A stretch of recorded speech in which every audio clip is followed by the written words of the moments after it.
નમસ્કાર મિત્રો, જો તમે અમારી ચેનલમાં નવા હોય અને હજી સુધી તમે અમારી ચેનલને સબસ્ક્રાઇબ ન કરી હોય તો અમારી ચેનલને સબસ્ક્રાઇબ કરો અને બાજુમાં આપેલ બેલ આઇકોનને પ્રેસ કરો, જેથી કરીને અમારા આવનાર તમામ વિડીયોની નોટિફિકેશન્સ તમને તમારા મોબાઈલ પર તરત મળી રહે. આભાર. વિદ્યાર્થી મિત્રો, ધવલ રામાય સ્કૂલમાં આપનું સ્વાગત છે. તો આપણે વાત કરીએ ધોરણ 12 આર્ટ્સ વિષય સમાજશાસ્ત્ર અને યુનિટ નંબર 5 પરિવર્તનની સામાજિક સાંસ્કૃતિક પ્રક્રિયાઓ. કે આજનો આપણો યુનિટ છે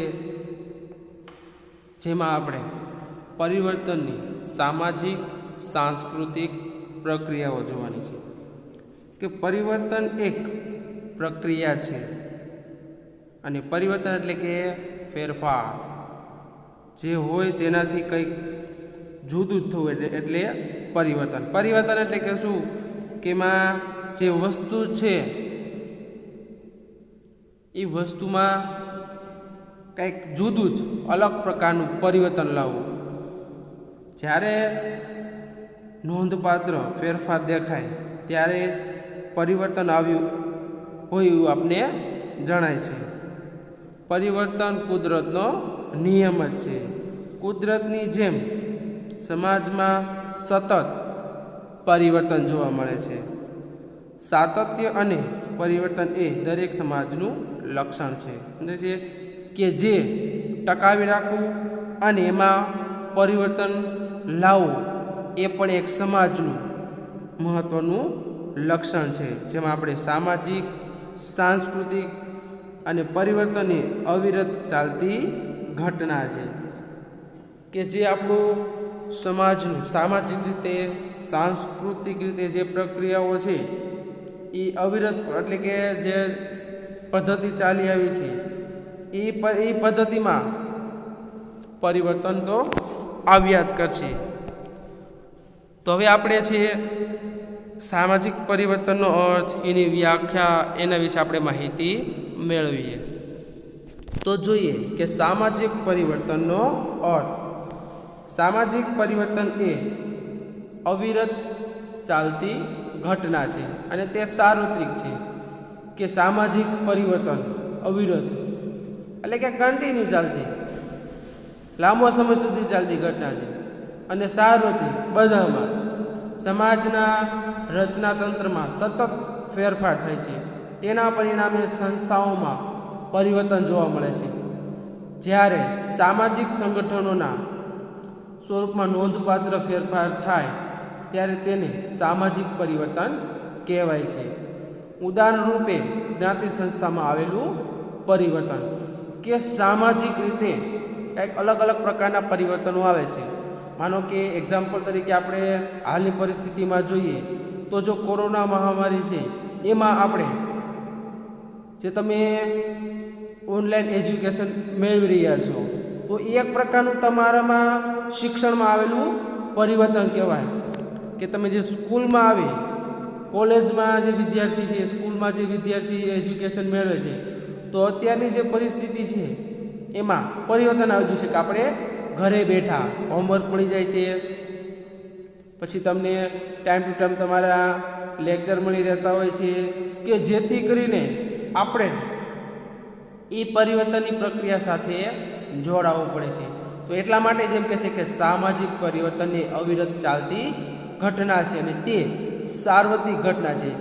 કે આપણા એક માટે નહીં, કોરોના મહામારી છે એ આખા ભારત દેશ માટે ચાલતી જે પ્રક્રિયા છે, બધામાં બધી જગ્યાએ જે એજ્યુકેશન બાળકો મેળવે છે તો ઘરે બેઠા જ એજ્યુકેશન મેળવવાનું છે. કોઈ સંસ્થા કે કોઈ સ્કૂલ કે એમને સ્કૂલે આવીને એજ્યુકેશન મેળવવાનું થતું નથી, પણ ઘરે બેઠા ટેકનોલોજીને આધીન બાળકોને છે તો કે ઓનલાઈન એજ્યુકેશન આપવામાં આવે છે. તો આ તો આપણું સામાજિક પરિવર્તનનો અર્થ.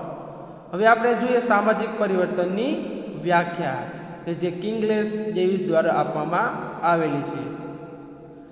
સામાજિક રચનાતંત્ર અને કાર્યોમાં આવતું પરિવર્તન એટલે સામાજિક પરિવર્તન.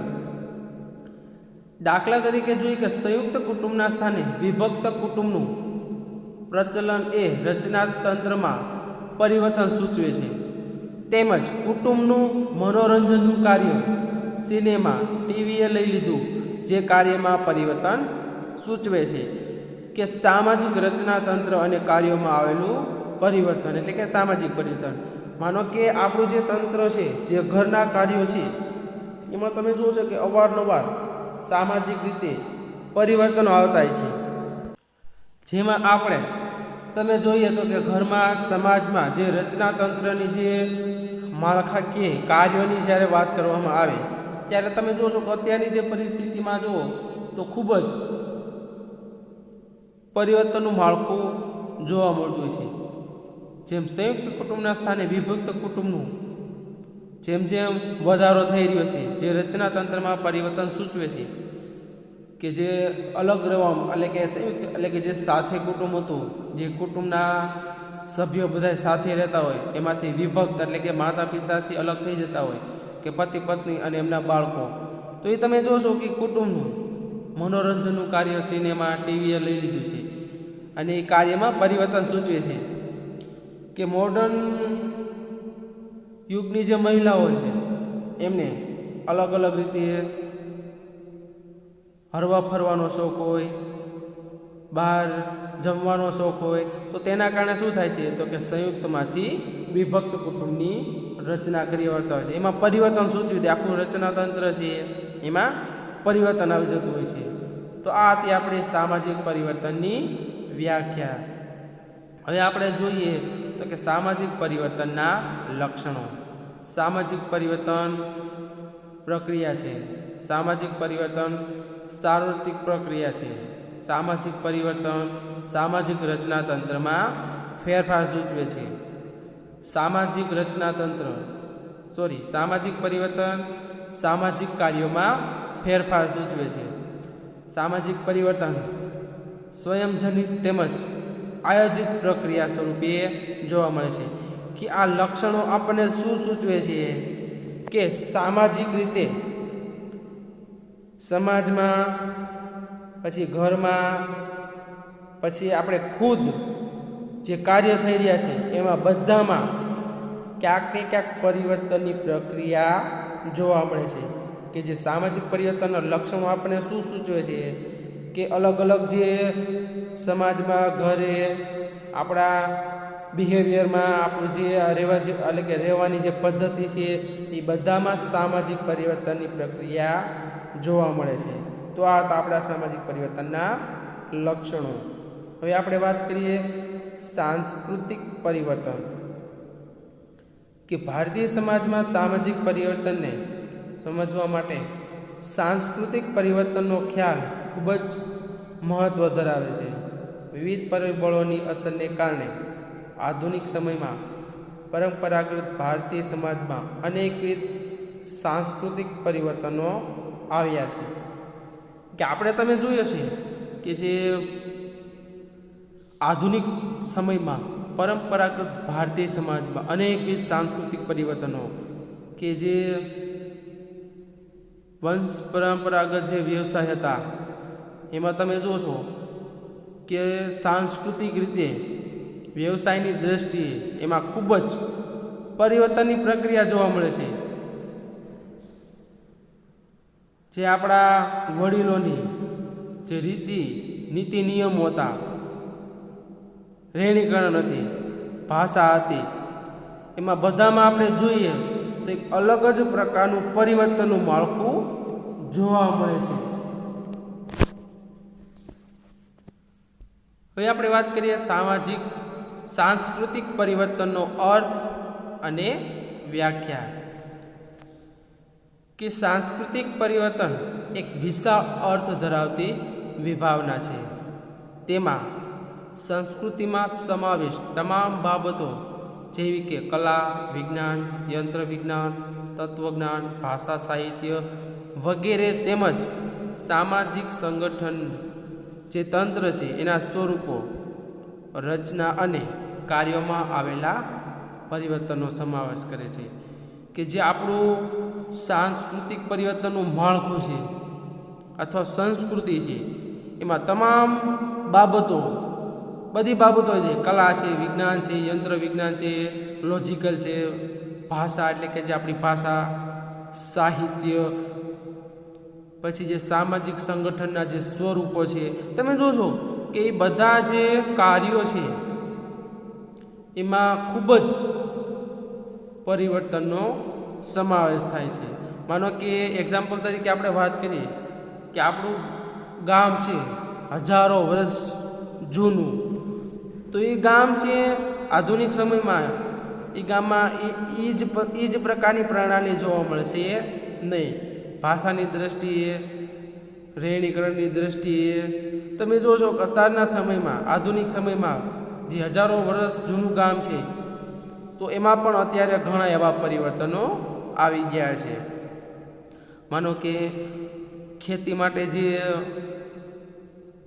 બળદ છે, હળ છે, અથવા છાણિયું ખાતર છે, વધારે એ પ્રકારના પાકોમાં જે ઉત્પાદકમાં એ પ્રકારના સાધનો છે, એટલે કે ખાતરનો ઉપયોગ કરવામાં આવતો હતો.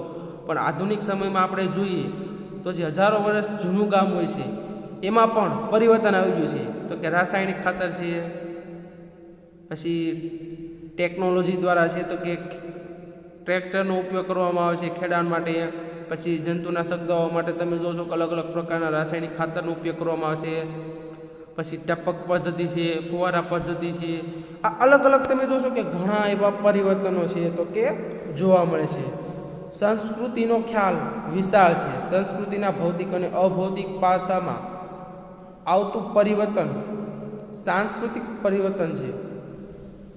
કે તમે જોશો કે ભૌતિક અને અભૌતિક, કે આપણે વાત કરીએ ભૌતિક અને અભૌતિક. ભૌતિક સંસ્કૃતિ કેવી કે એમાં આપણે જોઈએ તો કે ભૌતિક પાસામાં ફર્નિચર, યંત્રો, મકાન વગેરેનો સમાવેશ થાય છે. ઉદાહરણ તરીકે જોઈએ કે કાચા મકાનના બદલે પાકું આધુનિક મકાન, સંપર્ક માટે ટેલિફોનને બદલે સેલફોનનો ઉપયોગ વગેરે એટલે કે સંસ્કૃતિના ભૌતિક પાસાઓ આવેલું પરિવર્તન છે.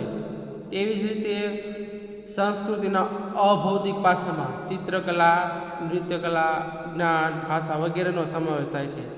એને આપણે ઉદાહરણ તરીકે જોઈએ તો કે આધુનિક ચિત્રકલા અને લખવા બોલવામાં અંગ્રેજીનો ઉપયોગ એ સંસ્કૃતિના અભૌતિક પાસામાં એટલે કે આવેલું અથવા આવતું પરિવર્તન ગણાય છે. કે જે ભૌતિક અને અભૌતિક છે એ બે સંસ્કૃતિમાં અલગ અલગ રીતે સાંસ્કૃતિક રીતે પણ એમાં તમે જોશો કે પરિવર્તનનું માળખું જોવા મળે છે. હવે મેકઆઈવર અને પેજ એ જોઈએ કે સાંસ્કૃતિક પરિવર્તનને કઈ રીતે જોવે છે. તો કે સાંસ્કૃતિક પરિવર્તનમાં ધર્મ, સાહિત્ય, કલા વગેરેમાં થતા પરિવર્તનનો સમાવેશ થાય છે. સામાજિક પરિવર્તન સાંસ્કૃતિક પરિવર્તનથી વધારે ગતિશીલ છે, કારણ કે સામાજિક સંબંધોમાં જેટલી ઝડપે પરિવર્તન આવે છે તેટલી ઝડપથી કલા, વિજ્ઞાન, સાહિત્ય, પરંપરા, ધર્મ, તત્વજ્ઞાન વગેરેમાં આવતું નથી. દાખલા તરીકે માતા પિતા અને સંતાન વચ્ચેના સંબંધોમાં આવેલું પરિવર્તન. કે તમે જોશો કે હાલની પરિસ્થિતિ કે આધુનિક સમયમાં જે સંબંધો માતા પિતા છે અને એમના સંતાનો, તેમાં તમે જોશો કે સંયુક્ત કુટુંબમાંથી વિભક્ત કુટુંબમાં આવેલું પરિવર્તન ખૂબ જ પ્રમાણમાં જોવા મળે છે. માનો કે બાળક માતા પિતા છે એમના દીકરાના લગ્ન કરી દે છે અને પુત્ર વધુ આવે છે, ત્યારે તમે જોશો કે થોડોક સમય જ સંયુક્ત કુટુંબ સાથે જોડાઈને રહેશે. પછી જેમ જેમ સમય જશે એમ સંયુક્તમાંથી વિભક્ત એટલે કે અલગ રહેવાની તમન્ના જોવા મળતી હશે, અથવા સંયુક્તમાંથી વિભક્ત થઈ જાય કે એમના માતા પિતાથી અલગ રહેવા છે એટલે કે અલગ રહેવાના પ્રયાસો શરૂ થઈ જતા હોય છે. તો કે આ એક પ્રકારના સંસ્કૃતિમાં આવેલું પરિવર્તન છે.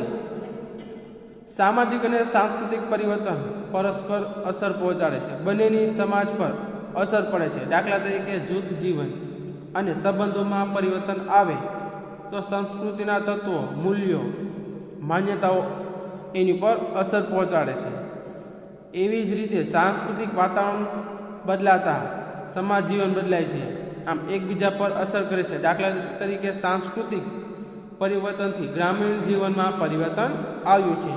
કે તમે જોશો કે સાંસ્કૃતિક કે જે વાતાવરણ, જે સમાજ જીવન છે, જે ગ્રામ્ય સમાજમાં જે લોકો જે સમાજ જીવન જીવી રહ્યા હતા અને હાલની પરિસ્થિતિમાં જે બદલાતા વાતાવરણમાં લોકો છે તો કે અલગ જ પ્રકારનું જીવન જીવી રહ્યા છે. માનો કે રૂઢિ હતી કે પહેલાં લાજ કાઢવી, દીકરીઓને શું કે એજ્યુકેશન ન મેળવવું અથવા બહાર વધારે પડતું બહાર જવામાં આવવા દેવામાં નહોતું. પણ હાલની પરિસ્થિતિમાં આધુનિક સમયમાં શિક્ષણના વ્યાપના કારણે અથવા જે સંસ્કૃતિ અને સાંસ્કૃતિક વાતાવરણમાં બદલાવને કારણે પરિવર્તન આવે, એટલે કે પરિવર્તનની સાથે ગ્રામ્ય સમાજમાં પણ મોટા પ્રમાણમાં પરિવર્તનો આવેલા છે. આમ આપણે વાત કરીએ તો કે કેટલીક વાર સામાજિક તંત્રને કોઈ પણ ફેરફાર પહોંચાડ્યા વિના સાંસ્કૃતિક તંત્રમાં ફેરફાર થતા હોય છે. દાખલા તરીકે ભાષામાં ઉચ્ચારણ કે ધ્વનિ સંબંધિત પરિવર્તન, સંગીત શૈલીમાં થતા પરિવર્તન, સંસ્કૃતિમાં આવતા પરિવર્તનો છે, પરંતુ તેની સમાજ પર કોઈ નોંધપાત્ર અસર થતી નથી. આમ સમાજશાસ્ત્રને એવા સાંસ્કૃતિક પરિવર્તનમાં રસ છે કે જે સામાજિક સંગઠનોમાંથી નિપજતા હોય અને સામાજિક સંગઠનને અસર કરતા હોય. સામાજિક પરિવર્તન અને સાંસ્કૃતિક પરિવર્તન વચ્ચે પાતળી ભેદરેખા હોવાથી તે કયું પરિવર્તન છે તે નક્કી કરવું મુશ્કેલ છે. તમે જોશો કે એક સિક્કાની બે બાજુ, એક પહેલું, એક બાજુ રાજા અને એક બાજુ રાણી. ફરક શું હોય છે તો કે ભેદરેખા જેટલો અંતર હોય છે. તો આમાં પણ એક એ જ બતાવે છે કે સામાજિક પરિવર્તન અને સાંસ્કૃતિક પરિવર્તન વચ્ચે એક પાતળી ભેદરેખા એટલે કે ભેદરેખા છે. તે કયું પરિવર્તન છે એ નક્કી કરવું ખૂબ જ મુશ્કેલ જોવા મળે છે. તો આ હતું આપણું સાંસ્કૃતિક પરિવર્તનનો અર્થ અને વ્યાખ્યા. હવે આપણે એમના અલગ અલગ રીતે આપણે છે તો કે સાંસ્કૃતિક પરિવર્તનના લક્ષણો વિશે આપણે માહિતી મેળવવાની છે. અને આ લક્ષણો આપણે 3 પોઈન્ટ દ્વારા સમજવાના છે. સંસ્કૃતિના કોઈ પણ ભાગમાં આવેલું પરિવર્તન, સમાજની સાધનાત્મક એટલે કે વ્યવસ્થામાં થતું પરિવર્તન, સમાજની ધોરણાત્મક વ્યવસ્થામાં થતું પરિવર્તન. આ 3 પોઈન્ટ આપણે એના લક્ષણો દ્વારા ચર્ચા કરવાની છે. તેમાં આપણે ફર્સ્ટ આપણો પોઈન્ટ આવશે સંસ્કૃતિના કોઈ પણ ભાગમાં આવેલું પરિવર્તન. સંસ્કૃતિના કોઈ પણ તત્વ કે ભાગમાં આવતું પરિવર્તન એ સાંસ્કૃતિક પરિવર્તન તરીકે ઓળખાવી શકાય છે. દાખલા તરીકે હેન્ડલૂમને બદલે પાવરલૂમનો ઉપયોગ, નવરાત્રિનું બદલાયેલું સ્વરૂપ. કે તમે જુઓ છો કે આપણી સંસ્કૃતિ છે કે ભાઈ ગરબા છે, પછી અલગ અલગ જે આપણા ફેસ્ટિવલ તહેવાર છે, એ તહેવાર અને સાંસ્કૃતિક પરિવર્તન એટલે કે જે ગ્રામ્ય સમાજમાં પણ હવે ધીમે ધીમે તમે જોશો કે એ વાતાવરણ આખું ત્યાં નિર્માણ કરી વાળે છે. માનો કે ગણપતિ વિસર્જન અથવા જે ગણેશ મહોત્સવ આવે ત્યારે તમે જોશો કે મોટા સિટી છે, ગ્રામ્ય વિસ્તાર છે, તેમાં એટલે કે એ અલગ અલગ જે ગ્રામ્ય સમાજમાં પણ ગણપતિ બાપાનું મહત્ત્વ ખૂબ જ પ્રમાણમાં જોવા મળે છે. તેવી જ રીતે અલગ અલગ જે ફેસ્ટિવલ આવે છે, જે મેગા સિટી છે, મોટા મોટા સિટીમાં, ત્યાં સાંસ્કૃતિક વાતાવરણ આખું એ પ્રકારનું જોવા મળે છે. તો હવે ગ્રામ્ય સમાજમાં પણ એ જ પ્રકારનું આખું વાતાવરણ છે ને આ પરિવર્તન જોવા મળે છે.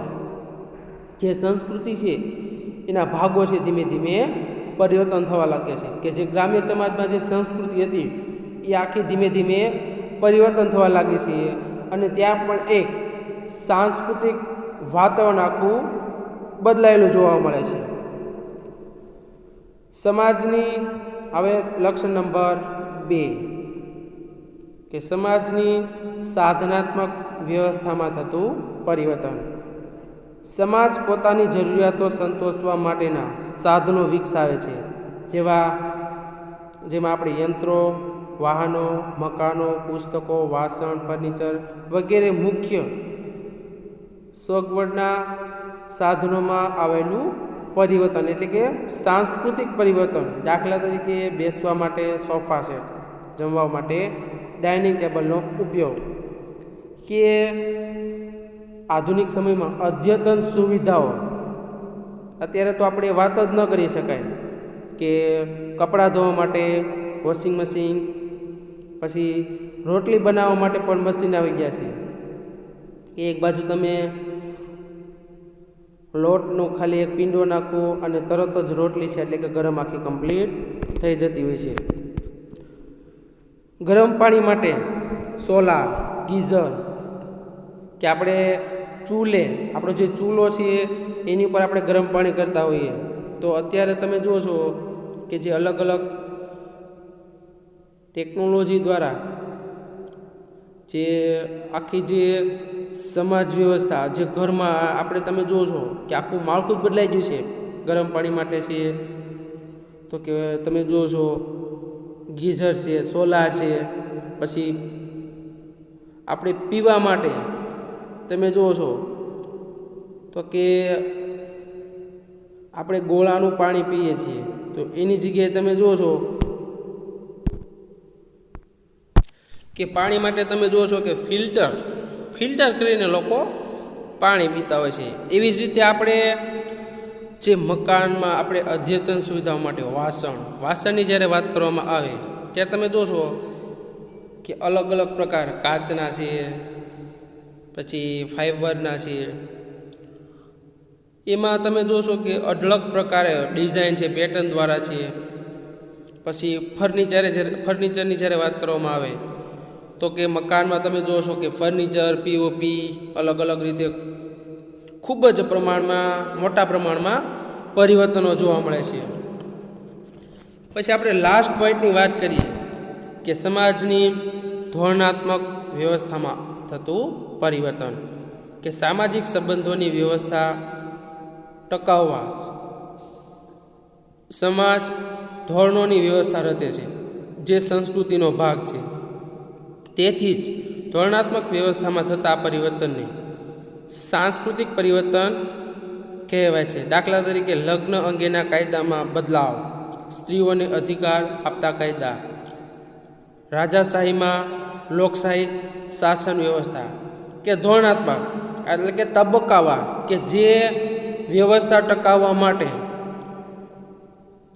જે સંસ્કૃતિ છે એનો ભાગ છે, એમાં તબક્કા વાઇઝ પરિવર્તન લાવવા માટે આખું સાંસ્કૃતિક વાતાવરણ છે ઊભું કરવું પડે છે. માનો કે આધુનિક સમાજ એટલે કે આધુનિક સમયમાં જે મોડર્ન યુગની જે મહિલાઓ છે, જે સ્ત્રીઓ છે, જે લાજ કાઢવાની પ્રથા હવે ધીમે ધીમે નાબૂદ થઈ ગઈ છે. પછી જ્યારે આપણે વાત કરીએ તો કે પોશાકની દ્રષ્ટિએ, તો એમાં તમે જોશો કે સામાજિક રીતે ધોરણાત્મક વ્યવસ્થા પ્રમાણે આખું માળખું જ બદલાઈ ગયું છે, એ વ્યવસ્થા જ બદલાઈ ગઈ છે. લગ્ન અંગેના તમે જોશો કે કાયદાઓ, કે જે લગ્નની ઉંમર હતી એમાં પણ કાયદાકીય રીતે લગ્નની વય નક્કી કરવામાં આવેલી છે, કે જેથી કરીને છે તો કે નાની ઉંમરે કોઈ દીકરી કે દીકરાના લગ્ન કરી દેવામાં આવતા નથી. પછી સ્ત્રીઓને અધિકાર આપતા કાયદા, તો તમે જોશો કે સ્ત્રીઓને ખૂબ જ અઢળક પ્રકારે ઘણા એવા કાયદાઓ છે, કાયદાકીય કાનૂની કાયદાઓ આપવામાં આવેલા છે, કે જેથી કરીને સમાજમાં એને કોઈ પણ રીતે અલગ અલગ રીતે છે તો કે સમાજમાં એનું અપમાન થવું જોઈએ નહીં. આપણે જ્યારે વાત કરી હતી કે સ્ત્રીઓને રક્ષણ પૂરું પાડતા કાયદા, પછી સ્ત્રીઓને કલ્યાણલક્ષી કાયદાઓ કે આપણે ઘણા એવા અલગ અલગ પ્રકારે છે કાનૂની જોગવાઈઓ અને કાનૂન હેતુ આપણે જોયો હતો કે કૌટુંબિક હિંસા નિવારણ કાનૂન કે 2005 કે સ્ત્રીને ઘરેલું હિંસા સામે રક્ષણ, પછી બીભત્સ પ્રદર્શન પર પ્રતિબંધ મૂકતો કાનૂન 1986 કે સ્ત્રીને અપમાનજનક કે હલકી રીતે નિરૂપવા સામે રક્ષણ, પછી દહેજ પ્રતિબંધક કાનૂન 1961 કે દહેજના દૂષણની નાબૂદી, અનૈતિક વેપાર અટકાયત કાનૂન કે 1956 કે જાતિ શોષણ સામે રક્ષણ. તમે જોશો કે ઘણા એવા આપણે અલગ અલગ રીતે છે તો કે સ્ત્રીઓને રક્ષણ પૂરું પાડતા આપણે કાયદાઓ માહિતી મેળવી હતી. પછી આપણે વાત કરીએ તો કે સ્ત્રીને કલ્યાણલક્ષી કાયદાઓ કે ફેક્ટરી એક્ટ કાનૂન 1948 અને સ્ત્રીઓને છે તો કે એનો હેતુ શું હોય છે કે સ્ત્રીઓના કામના કલાકો સુનિશ્ચિત કરવા અને ઘોડિયા ઘરની વ્યવસ્થા કરવી. પછી કામદાર રાજ્ય વીમા કાનૂન વર્ષ તો કે 1948 અને કાનૂનનો હેતુ શું છે એમાં તો કે કામદાર સ્ત્રીને પ્રસૂતિના તેમજ વીમાના લાભ આપવા. પછી જ્યારે વાત કરીએ સમાન વેતન ધારો 1976 તો કે એનો કાનૂનનો હેતુ શું હોય છે તો કે પૂરું સમકક્ષ વેતન આપવું. પછી કૌટુંબિક અદાલત કાનૂન 1984 તો કાનૂનનો હેતુ શું છે એમાં તો કે સ્ત્રીને ઝડપી ન્યાય મળી રહે અને બાળ કલ્યાણ માટે અદાલતની રચના. કાનૂની સેવા સહાયને લગતો કાનૂન 1987 તો કે નબળા વર્ગના સ્ત્રી પુરુષને મફત કાનૂની સહાય આપવી. તો આ હતા આપણા સાંસ્કૃતિક પરિવર્તનના લક્ષણો. એમાં આપણે 3 લક્ષણ દ્વારા આપણે ચર્ચા મેળવી છે.